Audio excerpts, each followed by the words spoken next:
What's good, everybody? It's your boy, we're back with another video. This time, we are back talking about women's college basketball. It's been a week or so. It's been a week, some change, low key. Been a little too long. Now, granted, I did do a reaction video to UCLA and Uninterrupted's one-on-one Queen in the Court video. So technically, I have done some college basketball content this week, but definitely need to get back to it. Not get back to it, but like keep it flowing. And today I'm talking about the teams that I'm most confident in going into February, because it is January 30th. There's one more day of January, and then we're in February. A great month, if you ask me, for plenty of reasons, but that's not for this video. This video is about me having a conversation about the teams that I'm most confident in heading into February. Now, remember, this is heading into February. This is not going into March. I'll do a video about teams going into March when the time comes. But I'm going to do this video a little differently. Typically, it's just me on a screen. This time, I'm going to have a little bit of things up on the screen, so it's a little bit easier to follow along with what I'm saying if you don't understand what I'm talking about. And if you do, it's just a little bit different. It's nothing, we didn't change too much. We're just going to have some things up on the screen with us to help us, get our point across about certain teams. So it's not just me saying it. It's not just opinion-based, even though some of this is opinion-based. Some of this is backed up by numbers, wins, stats, whatever the case may be. All right. So this is what I was talking about, essentially, of like the things that I've been looking at and ways to help me get my point across without having to necessarily just say it and feel like it's opinion based. Now, I didn't get to watch this game because this game happened while I was at work today, but I will be watching this back later. Obviously, all I can do right now is really look at the box score and look at the score per quarter. And looking at this, it looks like they were down 25-44 at halftime, which not a good look. Vanderbilt has lost 2 games now, both of those being on the road against tough SEC opponents that play really good defense. So I'm curious to see what this game looked like. Obviously, I'm not going to have too much of an opinion on it because I didn't see it. Michaela Blakes went 10-24, had 29 points, 7 turnovers. Aubrey Galvin went 8-14. She bounced back from what it seems like, at least stats-wise. She bounced back from the South Carolina game when Honda had, y'all can see it. Cody McMahon had 27 points, 8 of 16, 11 of 12 from the free throw line. That makes sense for why all these fouls are here. So, again, I'm going to have to watch that game back and really get a feel for what happened. Not to say that Vandy was or wasn't or isn't on the list of teams that I'm the most confident in. We're just going to go to the rankings and go down the list, or I'm just going to go to the teams that I am confident in going into February.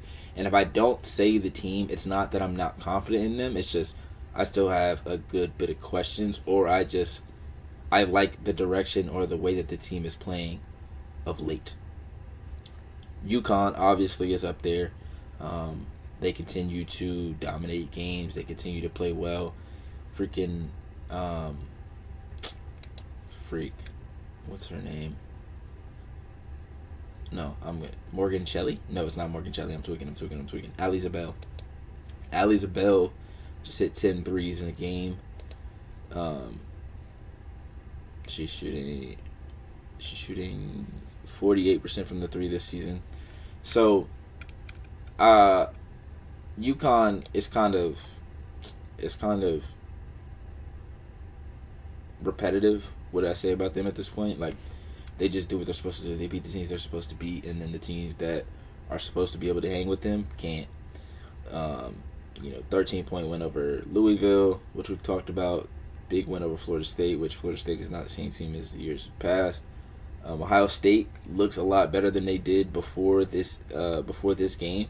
So them beating them 100-68 looks a lot better now because Ohio State is still a really good team. Michigan, obviously, that was the biggest win of the season for them. They beat Utah really handedly. They beat USC really handily. Now, granted, USC has gone on a slump of some games, but they just beat Iowa last night. They blew out Iowa as well. And then obviously you see down here they blew out Notre Dame, and they have Tennessee this Sunday. Before Tennessee's most recent game, which was last night, I would have said, oh yeah, I feel pretty confident in them winning, or them not winning, not in them winning, but them, hanging with UConn. And I still think they can. It's just you got to be super consistent when you play UConn. If you're not consistent, the game is over before it starts. Then they end the season with DePaul, Butler, Creighton, Marquette, Villanova, Providence, Georgetown. No disrespect, but all those should be wins. They're just playing at an unbelievable level, whether it's Sarah Strong, AZ Fudd, KK Arnold, Ashlyn Shade, Blanca, Quinones, Isabel. I mean, freak. Still got Sarah Williams. Like, this team is loaded with talent, and they play for each other. They play together. And, at this point, it just looks like the team most equipped to beat them might be just UConn. Like, if they don't show up and play the way they're supposed to play, they could lose to anybody. Well, not to anybody, but to some top teams. UCLA is another team that I'm really, really confident in. I'm really, really impressed by. Obviously, they lost this game to Texas here, and things looked a little. I don't want to say looked bad because it's just one loss, but it's definitely where it's a little eye opening to where you have to take a look and be like, okay, what can they do? What can they get better at, and what did they struggle with most in this game? And I think some of it is easily fixable or has already been fixed. Now, granted, they beat North Carolina already, or they beat Oklahoma already. They beat North Carolina already. They beat Duke, who looks a lot better right now. They beat Duke by 30, and Duke before this game had played South Carolina really well. They beat Tennessee by 22. They beat Oregon by 21. They beat Ohio State at Ohio State. They beat USC. And, it's a rivalry. It's USC versus UCLA. They beat Nebraska, which was a tough game. It looked like going in. Didn't end up being that. They beat Minnesota by 18. They beat Maryland by 30. They beat Illinois by 13. They have Iowa this Sunday at Pauley Pavilion. So, obviously, they need to do their part. They need to continue to win games. This game right here, next Sunday, is the game that I'm looking at scheduled. Like, this game is circled on my calendar, because this is going to tell me a lot about both teams. But I think the way that UCLA has played this season, that the most impressive thing to me, besides this right here, Gabby Hawkins shooting 58% from the floor. She's a guard, plays kind of the wing/forward position, but she's a guard. Shooting 58% from the floor is nuts. And shooting a better percent from the floor than Lauren Betts, who normally shoots like 60% from the floor. Super impressive. That's a part of it, is them having so many options offensively and not having to really give up anything. Like, Lauren Betts hasn't been National Player of the Year good this year. She's still been phenomenal, but she hasn't been as good as she has been in the past years where, she was in the running and runner-up for National Player of the Year. She's averaged 16 and 8, which is not bad at all. Two blocks a game, shooting 56% from the floor. Not bad at all, but you have Kiki Rice, who's averaging 15, shooting efficiently from the field and from three. And then you have Gabby Hawkins, who's shooting 58% from the floor. You got Gianna Akins shooting 53% from the floor. You got Angela Dugalit shooting 54% from the floor. You got Sienna Betts shooting 54% from the floor. You have Charlize Ledger-Walker, who's not the best shooter in the world, shooting 46% and 38% from three. They have a lot of talent. Like the offensive talent and the offensive firepower that they can put together on that they put together or that they can put together on any given night is incredible. I think they have. I believe that they're going to be in the national championship game. I picked them preseason. The one loss doesn't make me feel like, okay, I don't believe this team can do that. I just feel like that firepower, if they can just get enough stops defensively, they can beat really anybody in the country.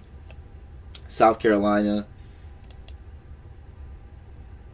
after the Oklahoma loss, I was a little skeptical. I'm not going to lie.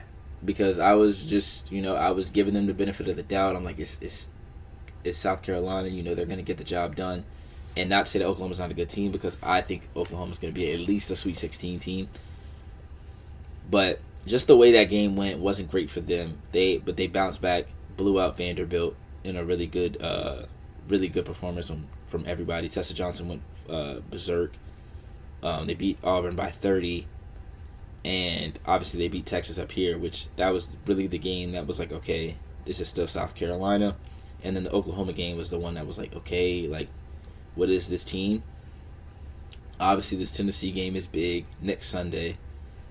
This game right here against LSU 2 Saturdays from now is going to tell us almost everything we need to know about LSU and about South Carolina. Now, granted, South Carolina still has Alabama, Ole Miss, and Kentucky. Don't want to make it seem like they don't have good players or good teams still on their schedule. But it gets interesting. I'm just gonna say it gets interesting, and I can't wait to see this matchup for a multitude of reasons. Obviously, Malaysia is playing against her old team. This is at LSU, so LSU shouldn't have any excuses if they lose. No disrespect. That's not aimed at the players. That's more aimed at their coach. And for South Carolina, like I always say, the defense is always going to be there. It's the half-court offense. The half-court offense, as long as that's rolling, you feel pretty good. You got a almost 40% three-point shooter in tonight. Last year, you got a 46% three-point shooter in Tessa Johnson. Rava Johnson is shooting 37% from three this year. She's shooting 51% from the floor. The players that are making me more confident in South Carolina are not necessarily the players that we knew about coming into the season, with being Joyce, Tanaya, Tessa, Raven, even Medina. It's Agat McKeer, Ayla McDowell, Maddie McDaniel as well. Like, Maddie McDaniel has some games where she just makes a lot of plays, but even more than her, Alicia Turnabize, she, in that, was it the Oklahoma game or Vanderbilt game? I can't remember which game it was, but she came in and made like an instant. I think it was the Oklahoma game. She came in and made an instant impact, and I think that by the time we get to the tournament, now granted this is supposed to be about February technically, by the time we get to March and it's time for the tournament, she's going to be playing she already is playing meaningful minutes, but the minutes that she's going to play are going to be so vital to what this team is going to be able to do in the tournament. It's crazy. Agat McKeer and Ayla McDowell are phenomenal. Like, they don't have to shoot the three ball the most, efficient rate. They don't have to get to the cup at a crazy pace. They just do everything well that you're asking of them at this age. And I think that is key for South Carolina, to be able to bring players off the bench and feel really good about what they can do. Texas is another team with Aaliyah Crump coming back. I feel really good about them. Again, obviously they beat UCLA, they beat South Carolina, they beat North Carolina, they beat Richmond, which Richmond is a good win. Say what you want, Richmond's a good win. They beat Baylor, they beat Ole Miss, they lost to LSU, and they lost to South Carolina back-to-back. So people, I'm kind of down on them, myself included. I dropped them in the rankings a little too far for people's liking. I agreed with them. I dropped them a little too far. Sunday, we got Texas versus Oklahoma. We got a lot of games on Sunday, so I'll probably be doing a game preview or a big video of game previews instead of doing a bunch of singular ones, because that'll take a ton of time. But they got Oklahoma and LSU, Kentucky, Vanderbilt, Tennessee, back to back. Now, I'm not saying they need to go 5-0 in this, because if they don't go 5-0, I'm not gonna look at them and be like, I don't know about them. Now, if they go 2-3, 3-2, we're having some conversations. But these two games, and then obviously the Vanderbilt game, I mean, all of them are gonna be tough. But I think these two for sure, just the way that Oklahoma can score on the offensive end, the issues that LSU can cause as the guard with the guard play, and the way that they played the most recent, or in mid-January, I think it was mid-January.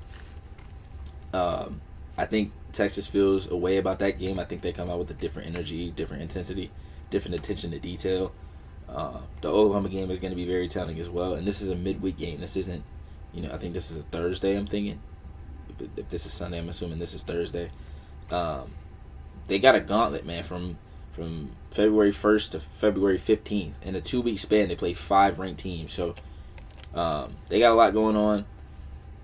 The player that I'm most intrigued by, the player that makes me feel as confidently about Texas as I do, is Aaliyah Crump and Jordan Lee. Both of those players. I should say both of those players. Those two, if they're able to keep up this, Jordan Lee shooting 42% from the floor, 34% from 3. I think she's had to, carry a bigger little offense, so things have changed. Aaliyah Crump shooting 48% from the floor, 32 from 3. I think both of them are better shooters than what the numbers say. They're definitely better offensive players than what the numbers say.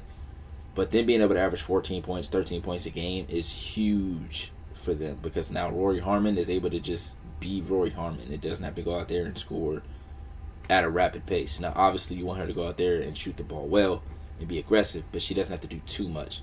So I think that is key as well. All right. I know there's going to be a lot of people watching this and they're like, you better talk about LSU. You better click LSU. Now, look.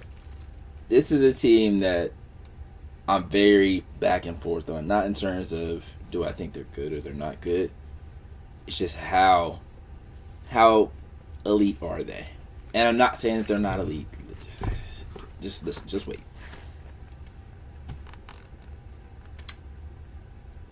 This game. Go 1-1 at least. I'm very confident.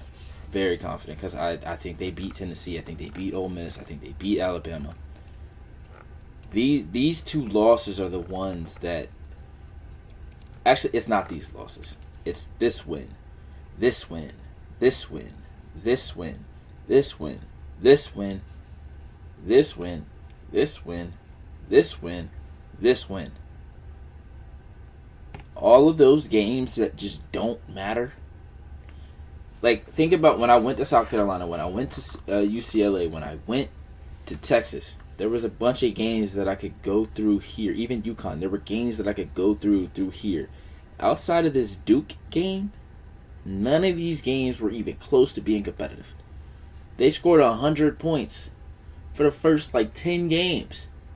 Didn't against Duke, almost did. Then did against New Orleans, UT Arlington, Alabama State. Then they played Kentucky, scored 78. They played Vanderbilt, scored 61. So these two games mixed with all of this makes me feel a little iffy.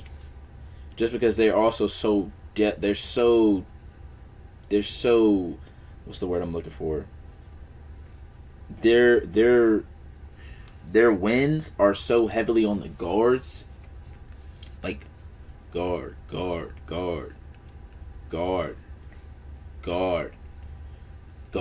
Like, and not saying Bella Hines is a top player or whatever on their team at least, but their guards are for the top 6 to 7 scorers on the team. And we've seen in the games where they've lost, either Flau'jae struggled, Michaela Williams struggled, Malaysia may have struggled. That's just where if the guards are struggling, and not even all 4 of them, obviously all 4 plus Jada Rashard may not struggle, but if 2 out of the 5 or 1 out of the 5 struggles, can they overcome that against these other top teams? If Michaela Williams struggles against South Carolina, do they still win that game? If Flau'jae Johnson struggles against them, do they still win? And yes, I know people are gonna say you can say that about any team. You could, but also I don't think you could, because there's so many different players on these teams, or not even different players, but there's different ways that all those LSU guards need the ball in their hands. With UConn, AZ Fudd can score off a dribble handoff. She can score off a pin down. She can score off a fast break, a screen. Sarah Strong can score in a bunch of ways. Ashlyn Shea, KK Arnold don't need the ball in their hands to score. Blanca can score from a bunch of different ways. UCLA, you got 5-6 versatile players offensively in the game, and it's not to say that LSU players aren't. It's just they all need the ball in their hands. The UCLA players don't really need the ball in their hands to get a good look. Besides Kiki Rice, most of them are players that score within 1 to 2 dribbles So, yeah, and it was South Carolina. I think South Carolina half court offense. They have the same kind of problem, but they don't have as much talent as LSU does. But their defense, I believe in more than I believe in LSU's. Texas, they probably don't have as much half court scoring, but again, the defense gives you reason to feel like, okay, they're going to be in every game. It's just, can that offense keep up, or can that offense make enough plays when you have a player like Madison Booker? And that's why I said Jordan Lee and Aaliyah Crump are the two biggest players for me that make me feel the way I do about Texas. Yeah.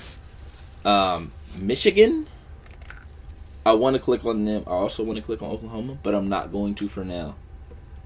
But these are the two that are like, when I come back to talk at the end of February, I could be clicking on both of these names. Louisville is another team that I'm very intrigued by because they could score, like anybody could be the leading scorer any given night. It could be Laura Ziegler, it could be Tatiana Roberts, it could be Azella Berry, it could be Maya Randolph, it could be McKinley Randolph. Sorry, I think Maya Randolph's an actress.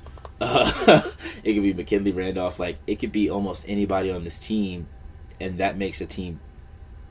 It makes a team both unpredictable and hard to scout for, but also makes that team.